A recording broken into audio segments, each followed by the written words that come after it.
오늘 이 이사야 이제 10장에 있는 말씀은 이제 어제 우리가 10장 5절부터 보았죠. 이 아수르가 누구냐? 인간적인 눈으로 볼 때는 당대 최고의 강대국이었지만 결국 그는 하나님이 쓰시는 몽둥이에 불과하다는 겁니다. 진노의 몽둥이, 그러니까 하나님의 진노를 표출하는데 쓰임받는 도구에 불과했다는 것이죠. 그래서 항상 이 쓰임받는 사람들은 자신이 하나님께 쓰임받는다는 걸 잘 인지하고 하나님이 쓰시고자 하는 데까지 자신을 기쁘게 내어드리고, 그리고 또 착각하지 말아야 될 것은 내가 쓰임받을 때 하나님께서 쓰시려고 나에게 주신 자원들, 군사력, 힘, 권세, 또 금권력, 이런 것들이 내 것이 아니라 그분의 영광을 드러내기 위해서 그분이 쓰시려고 잠시 동안 허락하신 것이라는 걸 깨달아야 됩니다. 이 한계를 절대 넘어가지 않도록 자신의 자리를 잘 지키고 또 자신을 부르신 분을 잘 의지하고, 그래야 끝까지 아름답게 쓰임받을 수 있습니다. 요거를 착각하면 항상 넘어가게 돼 있죠. 넘어가면 하나님이 내게 주신 자원을 내 것으로 생각하고, 내 것으로 생각하다 보면 부르신 분의 목적이 아니라 내 목적을 이루기 위해 달려가게 되고, 내 목적을 이루고자 달려가다 보면 나를 부르신 분을 잊어버리게 됩니다. 그러니까 처음 그분이 나를 부르셔서 그분의 영광을 위하여 이제 쓰시기 원했던 것들이 항상 이제 막히게 됐죠.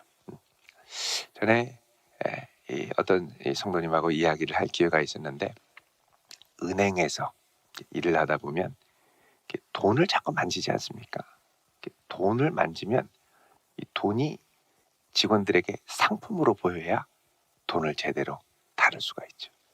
돈이 상품이어야 되는데, 우리 회사의 상품이어야 되는데 어느 순간부터 이 돈이 돈으로 보이기 시작하면 돈독이 오른다는 거죠. 이게 내 월급에 비하면 이거를 어떻게 하면, 그렇게 되면 어떻게 되냐? 꼭 사고가 터질 수 있다는 거예요. 하나님이 내게 주신 여러 가지 것들이 있죠. 이것이 하나님의 영광을 위해 주님이 쓰시려고 주신 도구들이라는 생각, 여기서 넘어가지 않아야 나를 끝까지 잘 지킬 수가 있습니다. 자, 하나님이 이 아수르를 들어서 이제 이스라엘을 징계하셨죠. 북이스라엘을 원래 징계하시고 물러나야 되는데, 이게 아수르가 교만해서 아예 싸그리 밀어버렸습니다. 원래 이제 혼내주고 물러가야 되는데 완전히 밀어버린 거예요. 자, 10절에 그날에 아수르가 몽둥이로 쓰임 받을 때, 이게 때리고 도망가야 되는데 아예 그냥 밀어버렸을 때 이스라엘의 남은 자, 살아남은 자가 있다는 것이죠. 또 소수의 생존자들입니다. 야곱 족속에 피난한 자들, 그때 무너질 것을 알고 사마리아 성이 무너질 때 많은 이들이 남유다로 피신해 왔습니다. 그때 이들이 다시는 자기를 친 자를 의지하지 아니하고, 아수르를 의지하면 안 된다, 다 얘기를 해준 거죠. 이렇게 밀어버릴 줄 몰랐다. 그러니까 이걸 보고 어떻게 여겼느냐? 이 시온, 예루살렘에 있는 사람들은, 야, 자칫하면 우리도 밀어버릴 수 있겠구나, 절대 의지하면 안 된다 라는 게 형성이 된 거죠. 이스라엘의 거룩하신 이 여호와를 진실하게 의지하리니. 자, 요게 하나님이 아수르를 들어 사용하신 목적입니다. 아니, 이거를 깨달을 거면 뭐 좀 이렇게 말로 해도 알아듣지 않을까? 아니요, 말로 하면 못 알아듣습니다. 정말 뼈저리게 된통 당해야 비로소 깨닫는 게 인간입니다. 인간의 어리석음이죠. 당해봐야 아니라는 걸 아는 거예요. 그 전까지는 설마 그러죠. 여러분이 개도, 이 개의 주인이 우리 개는 착해요, 사람 안 물어요, 주인한테만 안 물죠. 밖에 돌아다니는 사람은 다 적인데요. 풀어놨다가 물고 사고가 나죠. 설마 했던 겁니다. 사람이 똑같습니다. 설마 하다가 된통 당하고 나서야 이게 아니구나를 깨닫는 거죠. 그때 돼서야 비로소 이스라엘의 거룩하신 하나님을 진실하게 의지하리니. 그전에는 입술로만 의지했습니다. 근데 이제는 내 주님 같은 분이 없구나. 제대로 깨닫고 정말 주님만 의지한다는 거죠. 자, 이때 남은 자, 21절에 남은 자가 능하신 하나님께로 돌아올 것이다. 42절에 이스라엘이여 내 백성이 바다의 모래 같을지라도. 자, 여태까지는 하나님이 모래같이 많은 은혜로 생육하고 번성하게 하셨습니다. 무엇 때문에요? 아브라함과 했던 언약 때문에. 그런데 교만하고 하나님 앞에 대들고 우상 숭배하고, 그러니까 하나님이 정리하신 거죠. 남은 자만 돌아오겠다. 하나님 앞에 진실되게 서기로 결단한 자만 돌아오는데, 이제 하나님이 넘치는 공의로 파멸이 작정되었습니다. 하나님의 공의대로 하면 사실은 다 쓸어버려야 되는데, 사실은 하나님이 그 가운데 은혜로 남겨두어 이들이 남은 씨가 되어 다시 하나님의 백성들 회복할 수 있도록 하셨습니다. 23절에 이미 작정된 파멸을 주 만군의 여호와께서 온 세계 중에 끝까지 행하시리라. 자, 하나님께서 이 진노를 끝까지 행하신다는 것. 그러므로 24절에 주 만군의 여호와께서 이르시되 시온에 거주하는 내 백성들아, 아수르가 애굽이 한 것처럼 막대기로 너를 때리며 몽둥이를 들어 너를 치를지라도 그를 두려워하지 말아라. 자, 아수르가 과거에 이스라엘 백성이 애굽에 있을 때 애굽이 너희들을 괴롭혔던 것처럼 너희들을 괴롭힐 텐데 그래도 두려워하지 말아라. 왜? 지금 이것은 하나님이 공의를 시행하기 위한, 너희들의 죄악을 향해서 하나님의 공의를 시행하기 위한 일종의 프로세스가 진행되고 있다는 겁니다. 그러니까 두려워하지 말아라. 이럴 때는 우리를 치는 아수르를 두려워하는 게 아니라 하나님을 두려워함으로 회개해야 된다는 것입니다. 회개해야 된다. 지금은 회개해야 될 때, 고난 앞에 회개해야 될 때지. 고난을 주는 이 아수르한테 바짝 붙어가지고 제발 좀 살려달라고, 뭘 해야 되겠느냐고 이러다가 완전히 휘말리고, 지금은 사람을 두려워할 때가 아니라, 사람을 통해서 고난을 받지만 지금은 사람을 두려워할 때가 아니라 하나님을 두려워하여 회개할 때라는 겁니다. 이게 참 어렵습니다. 사람을 두려워하지 않고 하나님 앞에 회개하기가 어렵습니다. 우리에게 고통을 주고 권세가 있는 사람을 두려워하는 게 인지상정이죠. 근데 이 중심을 제대로 갖지 않으면 애굽과 같은 역할을 하는 아수르, 요런 역할을 하는 이들은 얼마든지 나타날 때가 있다라는 겁니다. 여러분, 사울 어떻게 하나님께 부름받을 때가 그렇게 아주 변절해가지고 타락을 할 수 있겠습니까? 근데 오늘날도 사울 같은 사람이 얼마든지 나타날 수 있습니다. 내가 사울이 될 수 있습니다. 하나님 앞에 회개하지 않고 하나님이 내게 주신 힘과 권세를 나의 사유화해서 나를 위해서 쓰다 보면 얼마든지 사울처럼 갈 수 있다는 거죠. 아수르도 결국은 사울처럼 하나님이 주신 권세를 사유화하다가 결국은 망하게 되는 거죠. 그러니까 이제 얼마든지 나도 무너질 수 있다라는 겸손함을 갖고 하나님이 징계를 하실 때 사람을 의지하는 게 아니라 하나님 앞에 회개하라는 겁니다.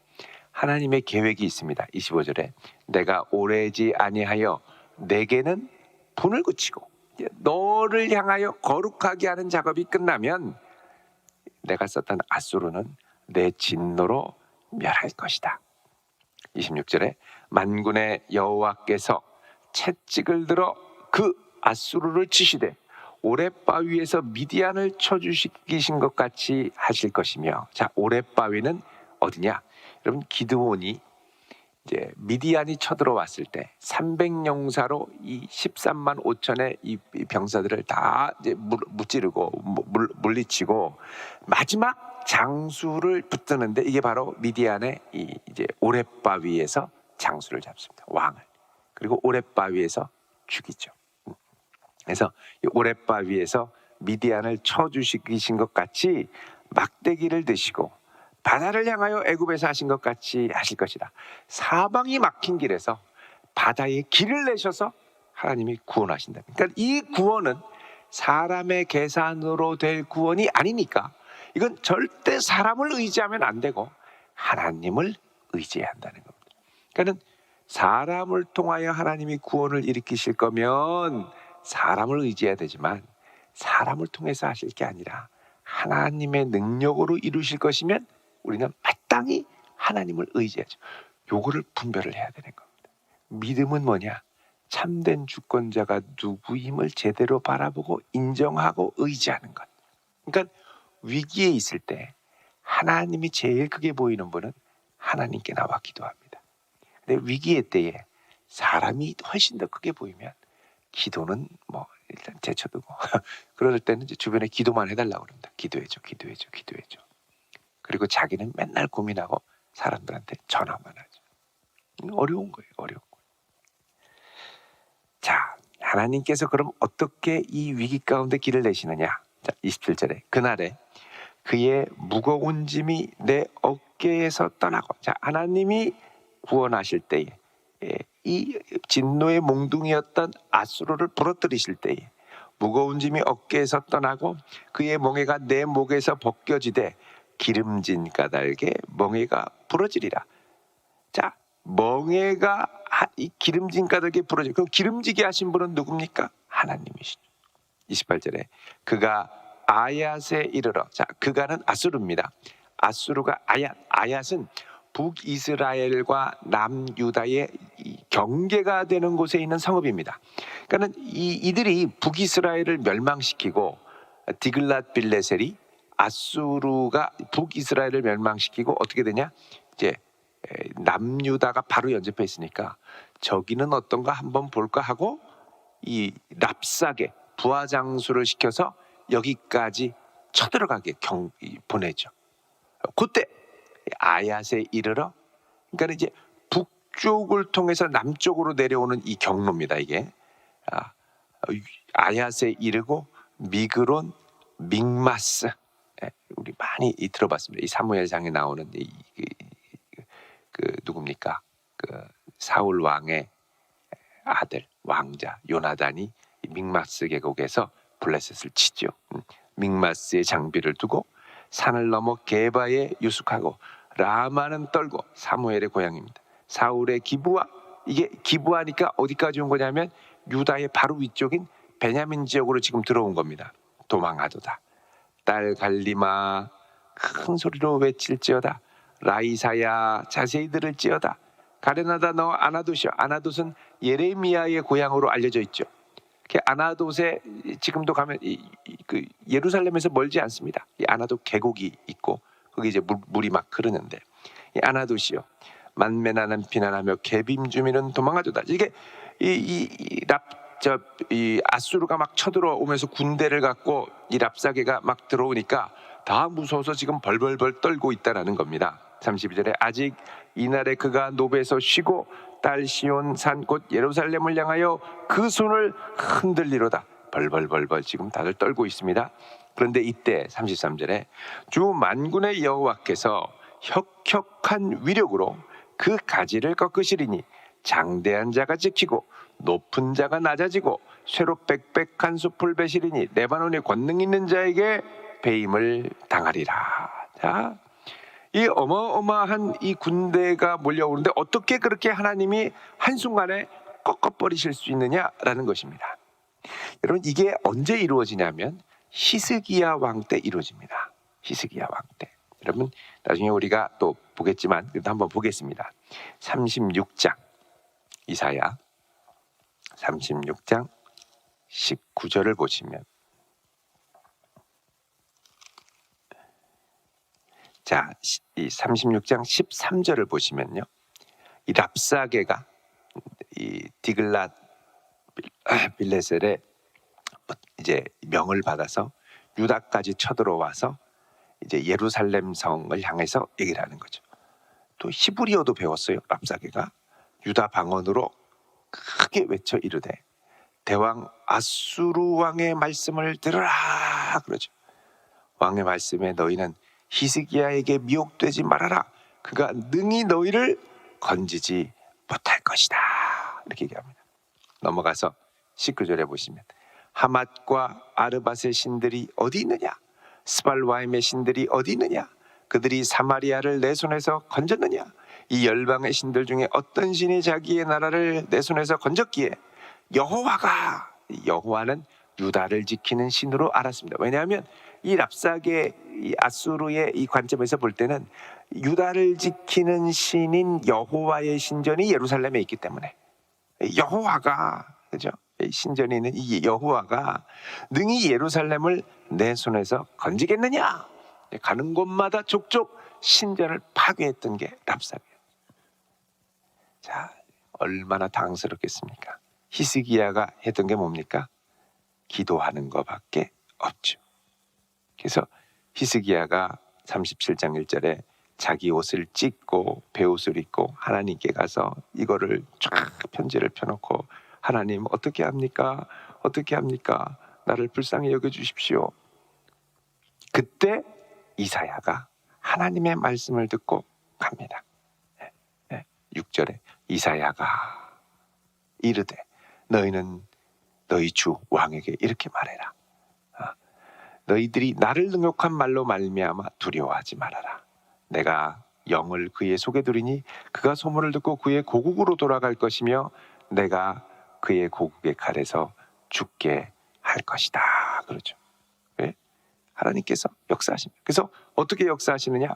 일단 36절에 보시면 37장 36절에 자, 하나님의 천사 하나가 나가서 아수르 진중에 몇 명요?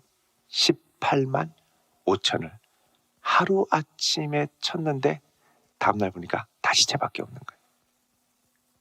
얼마나 충격을 받겠습니까? 그래서 다시 돌아가요. 37절에 돌아갔더니 38절 니스록의 신전에서 경배할 때 아들 아드람멜렉과 사레셀이 아버지를 죽였다는 거예요. 암살을 당합니다. 그러니까 하나님께서 한순간에 우리가 생각할 땐 막힌 길인데 길을 내셨습니다. 그러니까 이게 사람의 힘으로 되는 게 아니라는 겁니다. 결국 하나님께서 쓰셨던 몽둥이를 버리실 때는 누구의 힘으로 버리시느냐? 하나님의 힘으로 버리시는 겁니다. 그래서 이런 하나님을 우리가 신뢰하기 때문에 우리는 하나님께 집중해야 된다는 것이죠. 그래서 여러분, 하나님께서 우리를 거룩하게 하실 때 이때는 때로는 아주 힘들고 어려움을 통해서 몽둥이를 통해서 거룩함을 뼈저리게 경험하며 정말 주님밖에 없구나라는 걸 깨닫게 될 때가 있죠. 여러분, 그럴 때는 사람을 원망할 게 아니고 그 다음부터는 무릎을 꿇고 하나님 앞에 나가야 될 줄로 믿습니다. 하나님께 도움을 구하고 하나님을 자기 의지로 삼는 자는 복이 있다고 그러죠. 이런 성도 될 수 있기를 우리 주님의 이름으로 축원드립니다. 기도하겠습니다. 거룩하신 아버지 하나님, 저희들이 이 귀한 아침 주님만을 바라봅니다. 임하여 주시옵시고 주님을 참으로 나의 의지로 삼는 복된 백성들이 되게 하옵소서. 오늘 이 아침도 주님을 바라보며 간절히 기도할 때 우리 기도를 들으시고 주여 응답하여 주시옵소서. 예수님의 이름으로 기도드리옵나이다. 아멘.